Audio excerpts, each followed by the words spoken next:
Good evening. Welcome to the Massachusetts College of Liberal Arts. This is the Spring 2024 Green Living Seminar at the Massachusetts College of Liberal Arts in North Adams, Massachusetts. This is an annual lecture series hosted at MCLA each January through April, and the lectures are sponsored by the Environmental Studies Department and generous donors to MCLA. This year's lecture series is entitled Greening New England. Each week's lecture will highlight the organizations, achievements, and ongoing efforts that are making New England more sustainable. You can find recordings of previous weeks and previous year's lectures on our YouTube channel called MCLA ENVI. Tonight's talk will deal with aquatic systems in New England. Specifically, we will learn about the work of Trout Unlimited in New England. Trout Unlimited is a national nonprofit conservation organization with over 300,000 members. In New England, Trout Unlimited has been working for over 60 years to improve cold water stream habitat for trout and other aquatic organisms. Tonight's presenter is Erin Rodgers. Erin is the Western New England project manager for Trout Unlimited. Erin completed her doctoral degree at Antioch University New England in 2015. Today, Erin directs fieldwork for Trout Unlimited in Western New England in order to understand stream dynamics and the impacts to those streams. Erin collaborates with towns and other agencies to improve stream quality and to work towards stream restoration across our region. Erin's talk tonight is called Nature-Based Solutions for River Restoration and Flood Resilience in New England. Please help me welcome Erin to MCLA. Thanks so much, Dan. Nature-based solutions, and I figure I'll start with just a kind of quick overview of Trout Unlimited and what we do across the region. My official title covers Western New England, so basically Vermont and into Western Massachusetts, but really I help with projects from Maine through the Finger Lakes of New York. So a lot of drive time, depending on the season.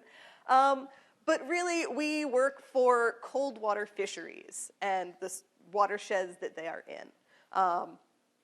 Being Trout Unlimited, trout really need cold, clean, well-connected rivers and streams in order to live and reproduce. They're one of the kind of bellwether species for a lot of agencies. So federal agencies, state agencies, they look at brook trout and where they live and where they don't live as indicators of how good those rivers are, how good those streams are, and if they're not in an area, why not? Is it because of temperature? Is it because of water quality? Is it because they couldn't get up there because a dam is just downstream? So my job is to also look at a lot of those indicators of where they are, where they aren't, how their populations are rising or falling or holding steady, and working to improve those stream metrics so that the trout populations will persist into the future. And to that end, I do everything from culvert assessments and replacements, working with towns and private landowners, designing and engineering different projects, removing dams, stabilizing banks, and restoring that in-stream habitat. So just like people need lots of different types of places to live and be healthy, so do fish and other aquatic organisms in the stream. So a lot of times when I'm talking with towns and with landowners, a lot of the questions that I will eventually get come around to, well, why is the stream like this? It wasn't like this, 50 years ago, 60 years ago. And it's really a culmination of a lot of different things. A lot of our historic ways that we have managed forests and managed rivers has really done a great disservice to our river systems, which often get ignored. For a long time, forest management said that best practice was if a tree fell in the river, you take it out. And stream management said, well, if it's flooding, well, then we should just dig it deeper and make it straight and just get that water through as fast as we possibly can, which isn't exactly as great as you'd think for the downstream neighbor that you're pointing it at. But that was just kind of bypassed. We work, very much in small parcels oftentimes. And so we end up with these streams that are now, way deeper in that channel than they could be. So over here, we've got a stream, and this field would have been its floodplain. It would have been able to, during high water, come up and spread out into that, at which point all that floodwater would slow down, and it wouldn't be as much of a flood downstream. But when you take all that material from in the stream and pile it up along the edge, that's called a berm. And that berm forces the water to stay in the stream for longer and longer through more and more water that's put into it. And that floodplain is no longer a floodplain. It probably doesn't flood at all, unless it's a really big storm. But that kind of has repercussions for the stream in a lot of different ways. So one of the things about streams, and this is kind of where math comes into it, is that if you have a very wiggly line over a slope, it's a lot less steep than if you took that same line and straightened it out. So if you've got a certain distance over a certain elevation, that slope is going to be less. And the less slope you have, the slower the water is going to move through that area. And if you straighten that out and increase that slope, then the water is going to move faster through that area. And the faster that water moves, the more material it can move, the small material, but now it's moving bigger material. It's moving rocks and cobbles and boulders. It's moving those trees that could have been in there out of the way. It's moving all those branches and just making that channel deeper all on its own. And when it goes deeper, it also starts to get wider. So this is kind of the short version of channel evolution. You start out with kind of the historical condition at stage one. And then if you take out all the rocks and all the boulders and all the trees that slow things down and you straighten it out, then it starts to incise. It starts to get deeper in its channel. But that's not very stable for the banks that are trying to hold it up. And it'll start to try and widen out, and those banks will fail. And then you've got these big vertical banks that are now failing and falling in, and that's a whole lot of loose sediment that's getting in there, and that covers over turtle nests and fish egg nests and all sorts of things that might otherwise be in that stream. And eventually it'll kind of start to stabilize again and find a new floodplain. But it takes quite a while.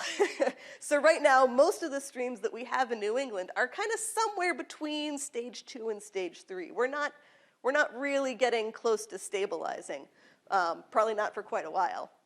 And that's why, for a lot of landowners, for a lot of towns, it feels scary. Like the river is changing. The river is trying to find that stable place, but it doesn't quite have the room, and we don't have the experience of letting a river stabilize.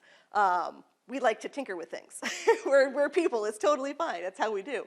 But really, kind of the secondary thing that happens when streams are kind of finding their new stabilization and kind of going deeper and deeper is that what once was the groundwater table that we based all of our farms on and all of our orchards and all of our forests is now several feet lower than it used to be.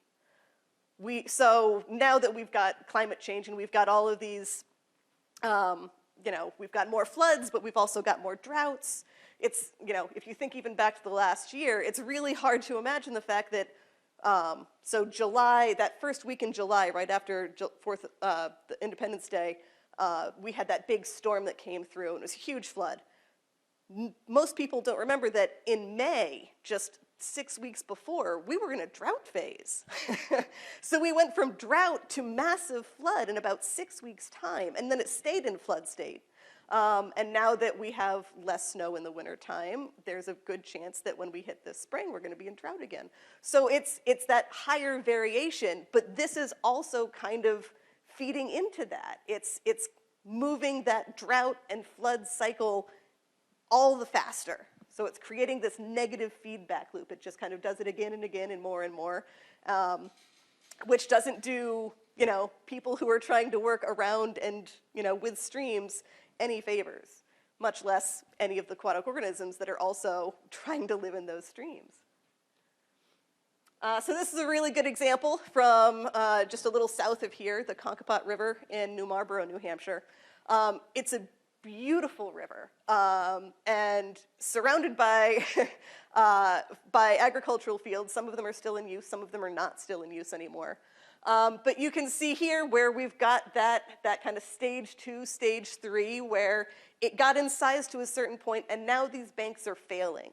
So there's a road, I'm too short, so I'll use the mouse. So there's a road just back here, but that bank is collapsing more and more with each flood and moving towards that road. So now it's not just a land problem, it's not just a stream problem, an aquatic organism problem, it's now the town's problem. Because there is the road, there are power lines, and over here there's a bridge. And that river is moving closer and closer because it has nothing to hold it together. This field is not in agricultural production anymore, hasn't been for probably 20 or 30 years or so. But you can see here that if it was, that's a really long way for roots to get down to what is ostensibly the groundwater level. There's nothing to really use as a balance, but that's probably a 6-foot bank from the top of the soil line to the top of the water. Those are some really, that's a big reach for a lot of our current agricultural crops. And when the river used to be more up here, where kind of you can see that break in the soil types, that probably used to be where it was for a long time. That's a much more reasonable distance for roots to kind of come down and get to that water level. So based on the climate change projections that we're kind of working with, there is a potential for up to a 13% increase in peak flows by 2049. Most projections for a 50% increase by the end of the century. There's increasing variations in the frequency and intensity and the timing of these storms. We're getting warmer winters and warmer summers. And we're getting a greater increase for drought between these high flow events. And the funny thing is that I originally made this slide in 2015, so almost 9 years later, and we are absolutely seeing all of these things on a more and more regular basis. It doesn't make me happy, but it does certainly save on making new slides. So what does this mean for streams and riparian forests, though?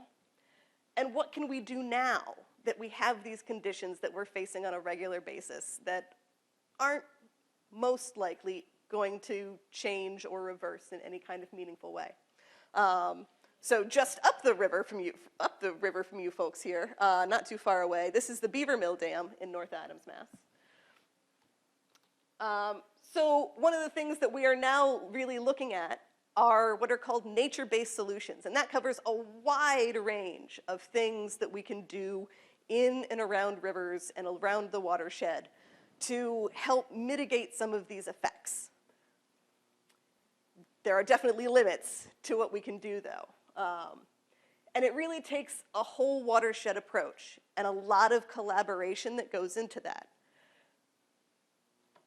And really the underlying principle of it all is slowing the water down and spreading the water out within the limits of state and federal regulations and where people live.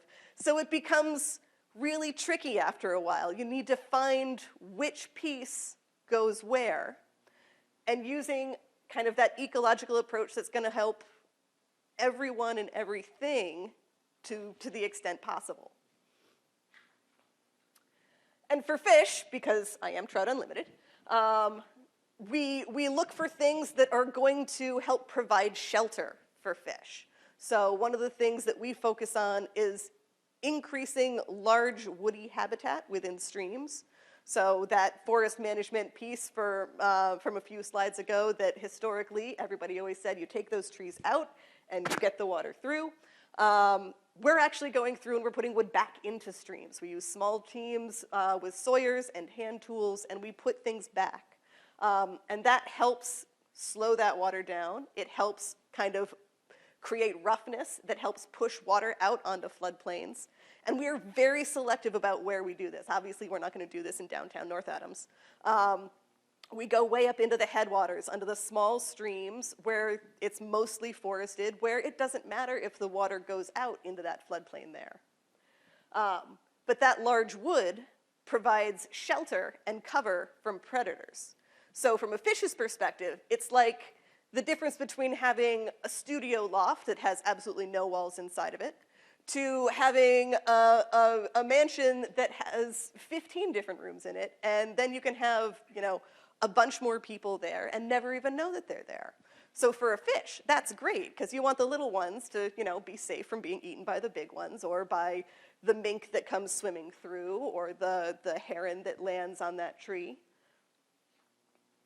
And that also creates what's called diverse mesohabitat, which is a big word for saying riffles, runs, and pools. So right now, a lot of the streams that we see are pretty much the same throughout.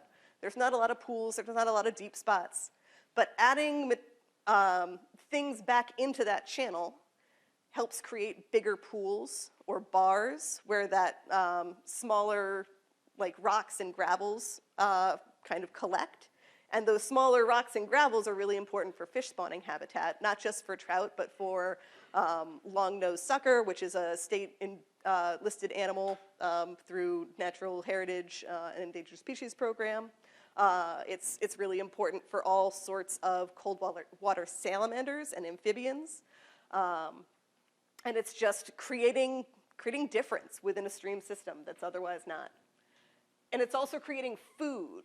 So really, once you start putting biotic materials back into a stream and they're not just washing down, you're getting more in-stream bugs, those aquatic macroinvertebrates. And those are what feed all sorts of different species of fish, including trout, and they get bigger. We've seen where we've kind of done population studies around areas where we've done river restoration, specifically using large wood, that the abundance and diversity of aquatic invertebrates increases, and then so does the fish population. Not just the young ones, but the adult ones too. And not only are there more of them, they're bigger, they're fatter, they're really healthy fish. And that's what, from my job, is really important for us.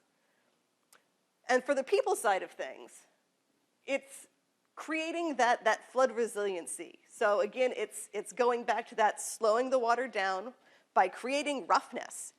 The water coming downstream is now hitting things in its way. And once it hits it, it's not going so fast downstream anymore. Once it hits the material, you know, it'll kind of back up and it'll push out of those banks into the forested floodplain. And additionally, it increases the groundwater connectivity. So when you have water that's not just going straight through, but being pushed to the sides and pushed down into the stream channels and banks, then you're getting more groundwater pushed into the ground. And that creates colder water, which, again, for trout is one of the key things that they need to survive. But also it helps with the water quality, not just for that immediate area, but for everything downstream. So it's increasing those biological processes, it's cycling nutrients, and it's kind of keeping like the phosphorus, the nitrogen, all those things that we're trying to keep out of the more still water bodies like Lake Champlain, down into Long Island Sound. Everything that kind of collects from these rivers are facing serious nutrient problems. And the more we can keep those nutrients cycled and kind of working through the system in the headwaters, the healthier those larger water systems downstream are going to be. And of course, because everybody loves charismatic animals of other species, this is a guy who sets up a game camera next to, this is just one piece of large wood that fell across the river on his property, and he put up a game cam. And the number of different animals that use this one piece of wood is incredible. He does this every year. There's like a bunch of these videos on YouTube. It's great. But it just goes to show that, you know, we do these restoration practices restoration practices in a river, but it's not just helping the aquatic organisms, it's helping a lot of different things. And that goes a long way in helping our work with things like natural heritage and endangered species programs, which is one of the permitting agencies that we have to work with, and lots of other permitting agencies to get them on board with these kinds of practices and really get them on board with nature-based solutions in general. So we use only natural materials when we're doing this.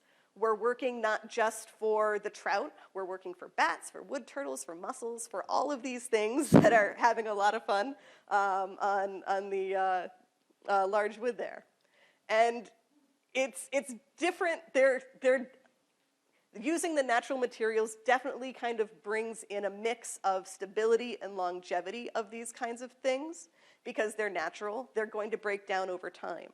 But hopefully, if you are restoring the whole system, it will build on itself, and it's not just focused on one single thing. I'll stop it now. Because we've tried the other way. We've tried creating boxes to keep the rivers in, and for a certain amount it works. But for a certain amount, it also assumes that there's going to be constant care and maintenance of artificial systems. And I feel like there's a lot of good examples of where that hasn't happened. Because maintaining something costs money, and that means consistently paying for something over time. And that's, I think, a lot of what these kind of nature-based solutions are trying to move away from. So as I said, one of our primary ways of restoring in-stream habitat is to reintroduce large wood into streams and rivers. And so there's kind of different ways of doing that. There's what's called strategic wood addition, which is what I kind of described earlier, and what often in the literature is referred to as chop and drop. But we like to say that it's not just chop and drop. We are very conscious about how we are putting wood back into streams so that it is actually very stable.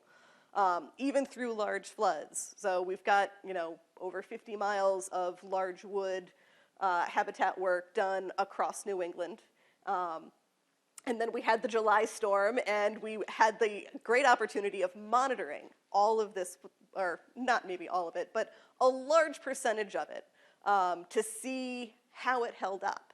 And while there was movement within a certain section, all of the wood kind of stayed in that larger reach that we put it in, which was a great testimony to both how we do this work and how we kind of think about the work as we're moving through. So this is a good example from so we did this work in the H.O. Cook State Forest over in Heath on a tributary to Sanders Brook, which is, again, wonderful cold water trout habitat. And so before, there's a couple of pieces of large wood, but based on modeling done by the Forest Service, they expect, if we were in an old growth forest, they would expect to see 150 to 200 pieces of large wood per mile. It's certainly not getting there in this kind of condition. So we come through and we add additional pieces of large wood, about 5 or 6 pieces of large wood every 100 feet or so, and create these little log jams. And it's the log jam aspect of it that actually makes it really stable. If you just put one piece kind of scattered by itself, it's more likely to move. If you put them all in a jumble that tangles together, they're pretty stable. It doesn't look super pretty right when we install it, but even just a couple of years later, it looks more natural. It looks like we didn't put it there. It looks like there could have just been a blowdown or a tree that knocked down a bunch of other trees, and now they're creating additional habitat. So we've got more of a bar forming up here. We've got that small material bar forming in the back. We've got a pool. We've got another deep pool here. We've got riffle habitat, so that there's a lot of different places for fish and other organisms to be. There's a lot of different ways for the non-aquatic organisms to move across the river and to take advantage of those fish that might be in here. There's places for spawning. There's places for resting. And there's a whole lot of material that's now feeding those aquatic macroinvertebrates, those bugs that are then feeding the fish. So it's, when we come to these problem banks, these big failing banks that are no longer reaching their floodplains, there's kind of two ways that you can approach it, depending on where you are. If it's a smaller river and you have the flexibility of the landowner to work with, you can try raising the bed of the stream back up so that it's not so deep and it can reach out into its floodplain again. Most places don't have that luxury, for very good reason. You know, it's when you start to get to those wide, flat areas down at the bottoms of big stream systems, you know, that's where all of your mapped floodplains are. So when you start dealing with things like FEMA or where people's houses are, you know, you don't want to raise up that bed as much, but you can peel away that bank.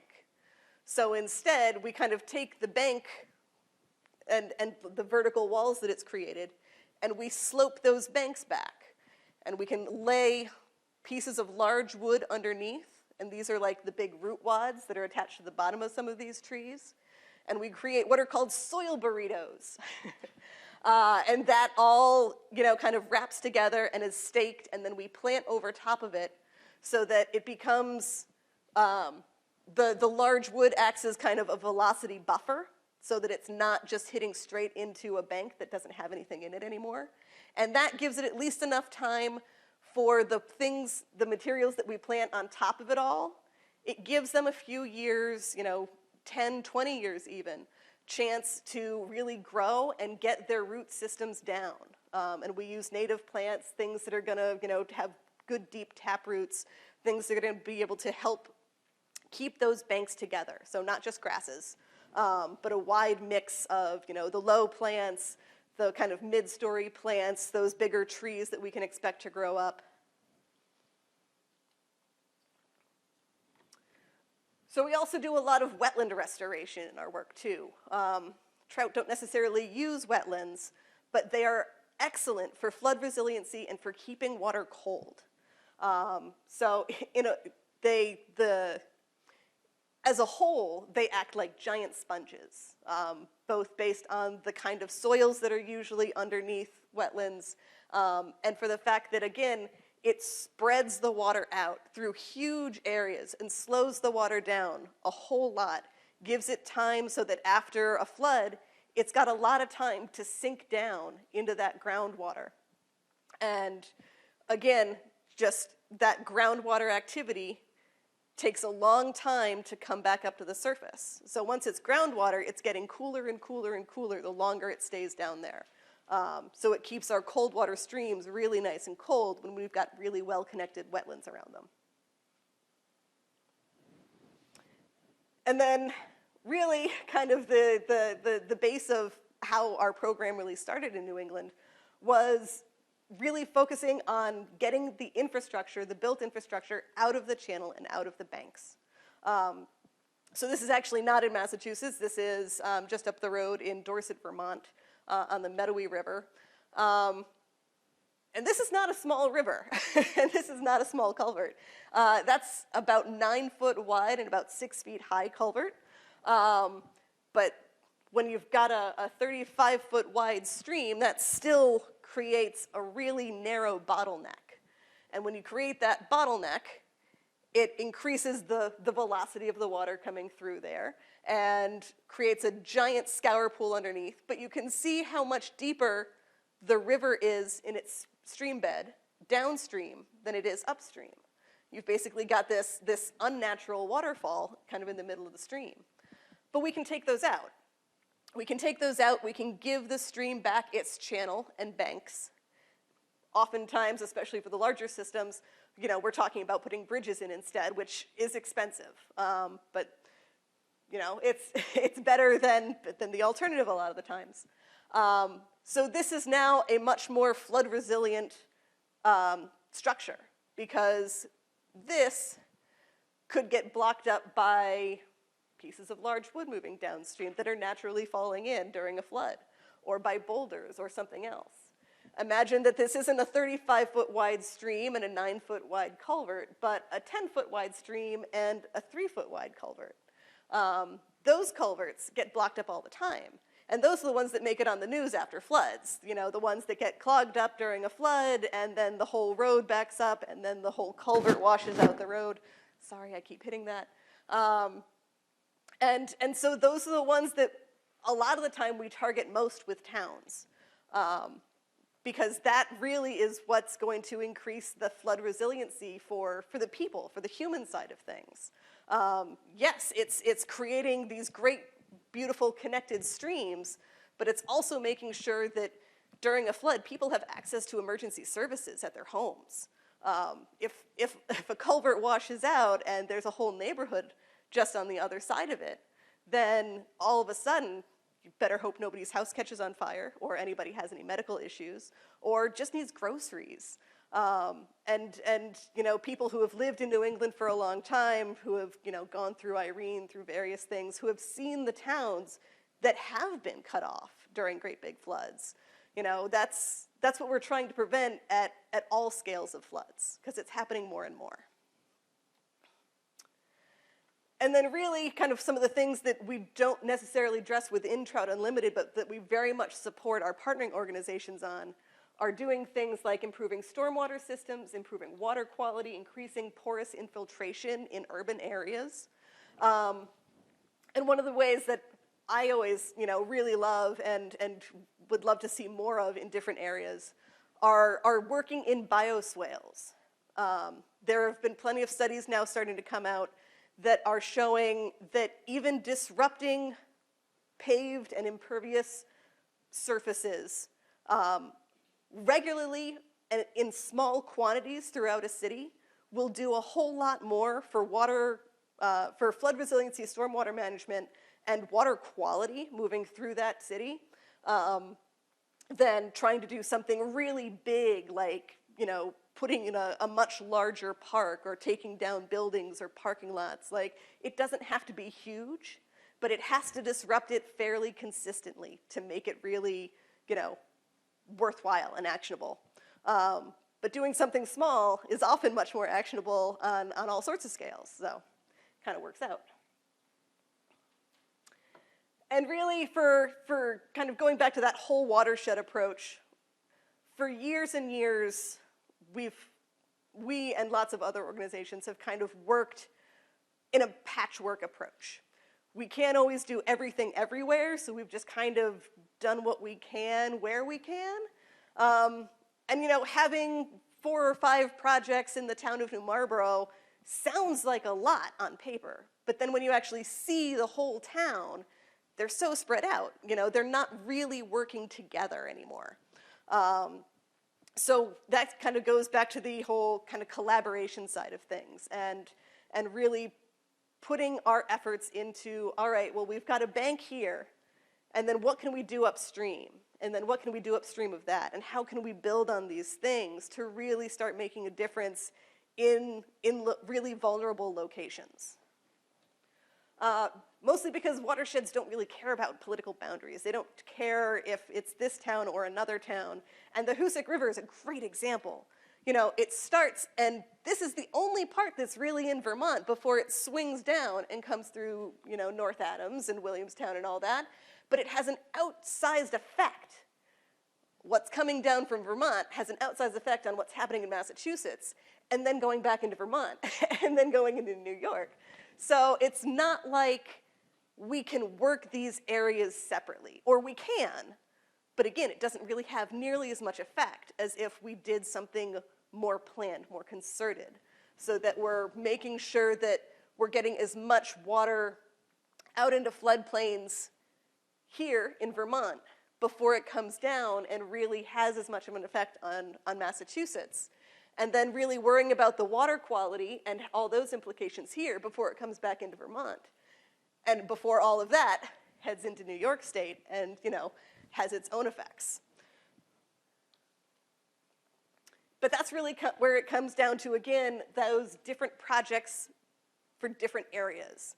We can't do large wood in downtown. It doesn't do nearly as much good to put bioswales in Pownell. It's mostly forest anyway. So it's really, when you do that more collaborative approach and looking at that whole watershed scale, it's really thinking about what projects are going to make the most difference in the areas that they fit. And it also, a lot of the time, comes down to landowner opportunity as well. This, the kind of deep incised banks that are failing, and whether those are farmers who want to work with us or whether they're not quite there yet, and that's okay. Like, we kind of work with people where they're at instead of trying to kind of force their hands. But we can also leverage other landowners around them to kind of help spread the word and kind of help that level of understanding. Because the river is going to take this field anyway. We can come and we can slope it back, and they might lose 30, 40 feet of plantable area. But if the river's going to do it anyway, and then maybe take more, I feel like there's power in having that feeling of control over the situation, because it's that lack of control over natural systems that feels really scary and leads to things like, we need to dig this channel out, we need to move the water through. And so that's kind of large scale, the kind of guiding principles that we use for that kind of in-stream restoration and aiming for flood resiliency throughout the watershed. Because the more kind of landowners that don't mind letting their fields flood here in order to help their neighbor, a few miles down, the better. If we can not necessarily buy land, but put conservation easements on land, make it worth their while, then that can make a huge difference kind of collectively. And there's lots we can do even if you're not a landowner. Like, there's plenty you can do if you are a landowner that lives by a river, but there's plenty you can do as a non-landowner as well. These kinds of projects are planned by state agencies, by planning commissions, by towns. So you can show up to planning meetings and select board meetings, and they're not the most exciting things in the world, but you can put out, what you want to see in town here. So you can advocate at any number of scales for more bioswales, for different ways to retain water on land or kind of not really wetlands anymore, but kind of retention areas before it even gets to the river. Or advocate that maybe North Adams needs to be working with other towns around it to kind of do a coordinated planning system. And that's where the regional planning commissions really do a lot of good work. And there are organizations around that can kind of work regionally at different scales. So there are, not just Trout Unlimited, which is a nonprofit, so we are kind of limited in a lot of the things that we can do. But we form partnerships, bigger partnerships. There's one that we're currently working with called the Berkshire Clean Cold Connected Partnership. And that's state agencies and regional planning commission and nonprofit organizations. And we work collaboratively to kind of fill in the gaps where, I can't do everything, but I can reach out to the regional planning commission and they can work with the towns directly or in a more direct way than I can. Or we've got certain groups that do a lot more monitoring or the landowner outreach. So it's again, that collaborative approach is more and more what we're kind of faced with in this kind of work, because you really can't do it alone. And this is a great one of a dam removal that we did last year. The difference, I think, is just one of our more stark contrasts in terms of how rivers look and feel afterwards. But thank you all, and I'm happy to answer any questions that folks have.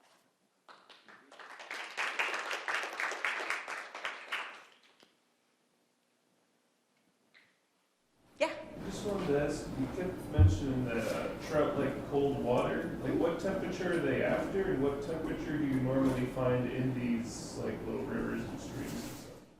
So about 23 degrees Celsius, or about 70 degrees, maybe a little bit less Fahrenheit, about 68 degrees Fahrenheit, is their kind of upper limit.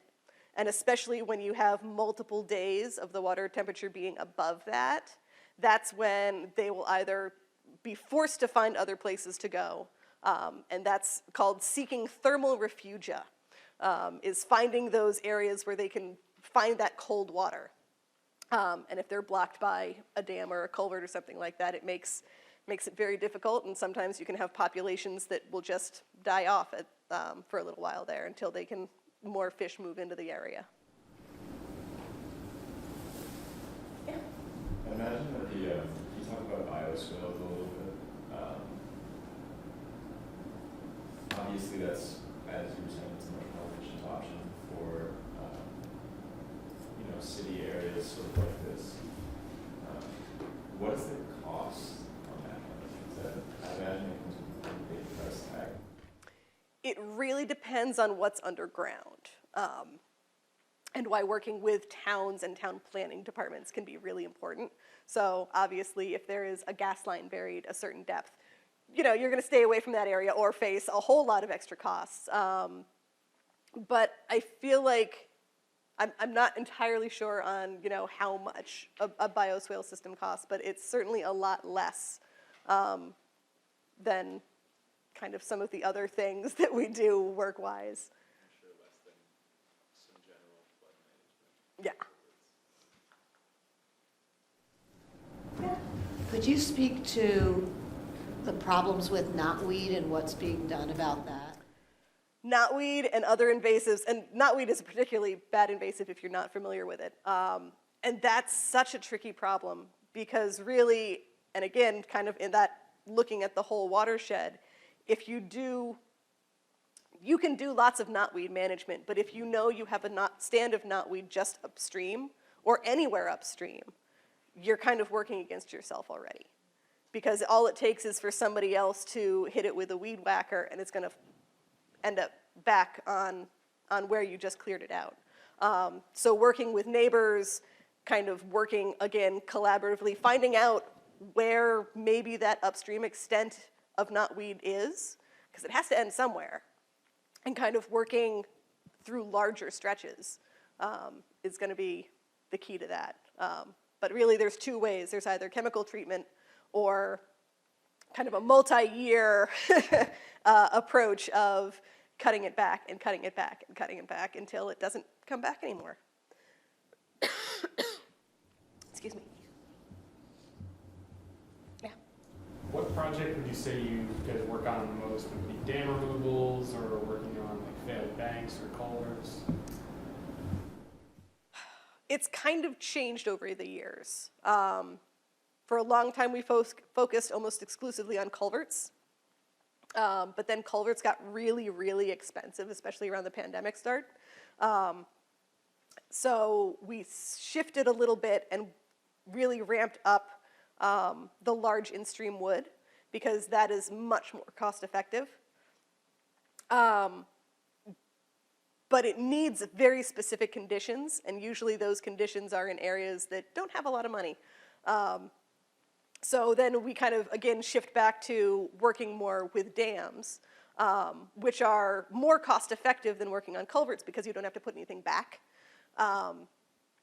And so that's kind of our balance at this point is kind of a solid dams kind of our longer term projects and more expensive projects. So we might spend 3 or 4 years on a dam, at which point we can cover 30 miles of in-stream wood. So it's also that kind of mix of timetables. But yeah, we have a pretty solid balance of dams and in-stream habitat work.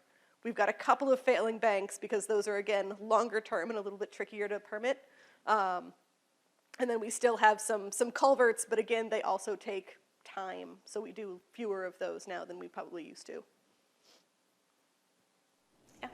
Do you have any projects planned for the North Branch of the Hoosic River? Yes.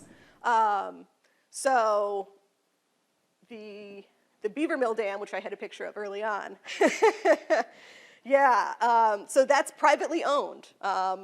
Whereas everything else downstream of that is all Army Corps. That's the last privately owned piece. So we're working with a landowner, and we're working with the town and Mass DOT, because the bridge actually ties directly into the dam, because the dam apron kind of sweeps down and through, and it's all together.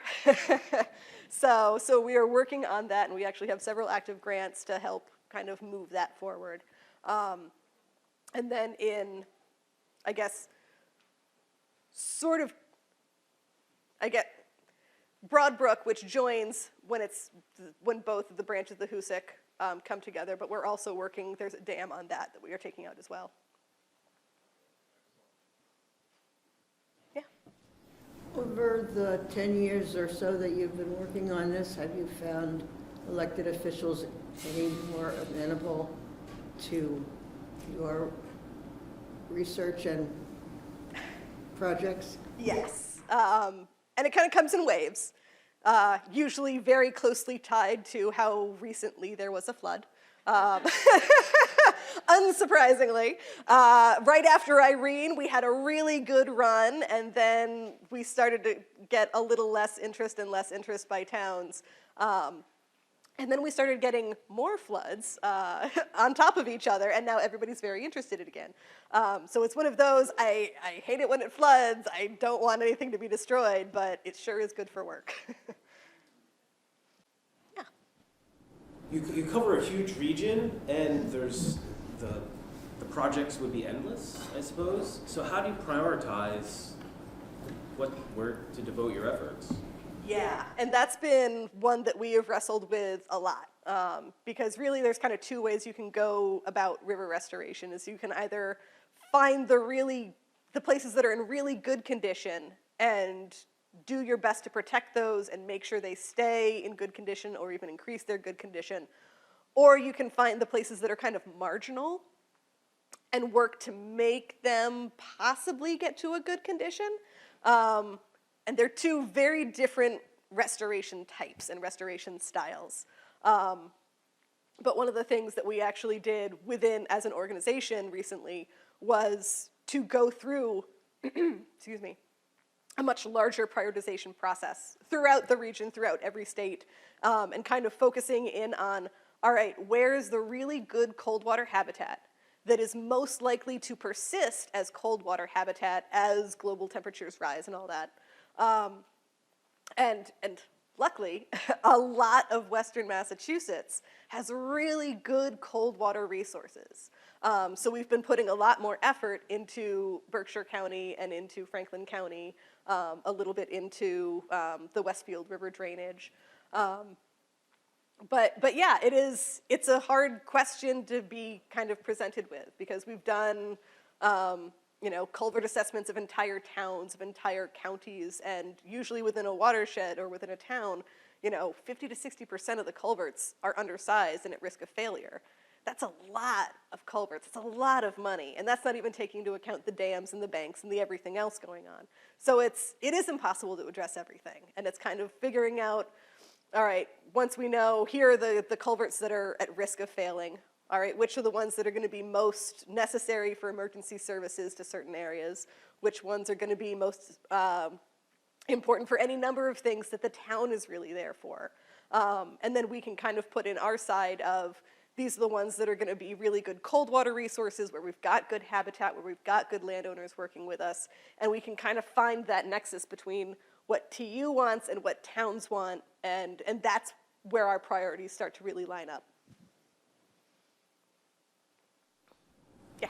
I also want to ask about, would this, I'm not sure the best way to phrase it, but would your presentation be different if we were all TU members and we're like, does this resonate with the membership in terms of like, we want fish? Oh yeah, absolutely. Because they use roads too. They need to get around, so they get it. And it is kind of a funny mix, because yes, a lot of people know TU as like a membership organization and is mainly populated by those members being fishermen. fisher people, anglers. And then there are the very few kind of national staff that work almost exclusively on restoration projects and kind of working for the streams and for the fish instead of for the catching aspect of it. I do also fish, but that's totally a byproduct. But yeah, like I could give the same speech to a local chapter here, and they'd probably get similar mixes of takeaways from it.